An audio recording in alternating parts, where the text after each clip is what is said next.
Video viral হচ্ছে না দেখে ইউটিউবে ভিডিও আপলোড করা আপনারা যারা বন্ধ করে দেন তারা অনেক বড় একটা ভুল কাজ করছেন।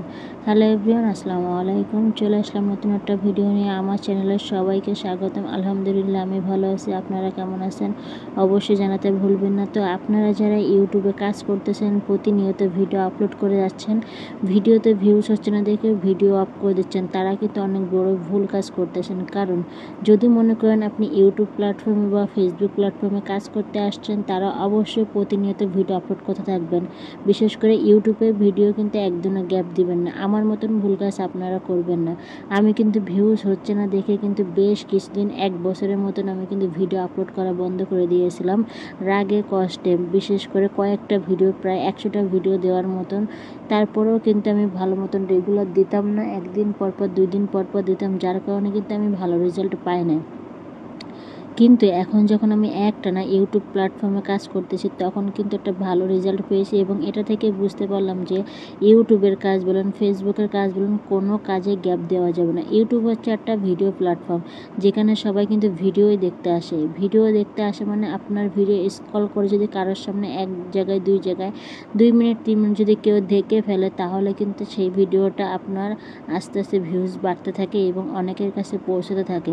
তো আপনারা ভিডিও রেগুলার আপলোড দেওয়া বাদ দেবেন না, প্রতিদিন একটা করে ভিডিও দিবেন এবং যে টাইমে ভিডিও দিবেন ঠিক সেই টাইমে ভিডিও দিবেন।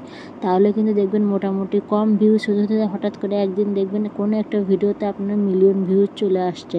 তো এরকম ধৈর্য ধরে কাজ করতে হবে। সবথেকে বড় কথা, আপনি যদি অর্গানিকভাবে কোনো কিছু করতে চান, তাহলে কিন্তু আপনাকে ধৈর্য ধরে কাজ করতে হবে। এখন কিন্তু ফেসবুকে অনেক জায়গায় অনলাইনে কিন্তু সবাই চ্যানেলে কাজ করাচ্ছে, ভিউজ বাড়াচ্ছে, সাবস্ক্রাইব বাড়াচ্ছে। এগুলো বাড়ালে কি হয়, আপনার সাবস্ক্রাইব বেড়ে যায়, প্রচুর সাবস্ক্রাইব হয়ে যায়। কিন্তু যে সাবস্ক্রাইবগুলো আপনি কিনে বাড়ান, তারা কিন্তু মূলত আপনার ভিডিওগুলো দেখে না। আপনার ভিডিওগুলো দেখে যারা আপনার আনসাবস্ক্রাইব করে, তারাই কিন্তু দেখে। তো আপনার ভিডিও দেখে যারা সাবস্ক্রাইব করবে, তারা কিন্তু আপনার প্রতিদিন একটা করে ভিউ দিবে, লাইক দিবে, কমেন্টও করবে।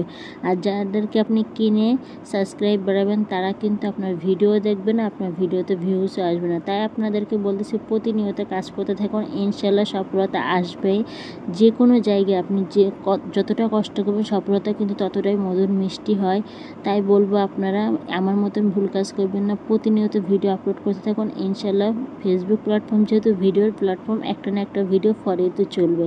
তো আমি কিন্তু আজকে রান্নাবান্না করেই কিন্তু বাইরে চলে গেছিলাম, মানে এমন একটা কাজে চলে গেছিলাম যে মাছের বাজারের ভিতর দিয়ে যেতে হচ্ছিলো। কিন্তু মাছের বাজারটা হঠাৎ করে প্রথম দেখাতে ভালোই লাগতেছিল, এই জন্য কিছু ভিডিও ক্যাপচার করলাম। যারা আমরা কন্টেন্ট ক্রিয়েটর ভিডিও বানায়, তারা কিন্তু ছোট ছোট যে জায়গায় যায় না কেন, সেখানে কিন্তু ভিডিও আপলোড করতেই থাকে, ভিডিও শ্যুট করতে থাকে। তো বাসায় এসে কিন্তু এখানে চিকেন ফ্রাই করে নিয়েছিলাম, যেহেতু রমজান পড়ে গেছে, রমজানের সিয়ারিতে সবাই খাবে। তো এখানে কিন্তু চিকেন ফ্রাই করে নিয়েছিলাম। বাসায় কিন্তু বাচ্চারা আছে, চিকেন ছাড়া কিছুই খেতে চায় না। রমজান এমন একটা জিনিস, সারাদিনে কিন্তু ইফতারি করার পর শাকসবজি সেইভাবে খাওয়া হয় না। তো চিকেনটা থাকলে মানুষ একটু অল্প কম বেশি ভাত খেয়ে নেয়, আর যাদের দুধ ভাত পছন্দ তারা তো দুধ ভাতই খেয়ে নেয়। তো দেখেন আমি কিন্তু পুরো ভয়েসটা দিচ্ছি সিয়ারি খাওয়ার পরেই, কিন্তু আমি পুরো ভিডিওটা রেডি করে কিন্তু আপনাদের সাথে দিয়ে দিলাম। আল্লাহ হাফেজ, ভালো থাকবেন, সাথে থাকবেন সবাই। আপলোড দিতে ভুলবেন না ভিডিও।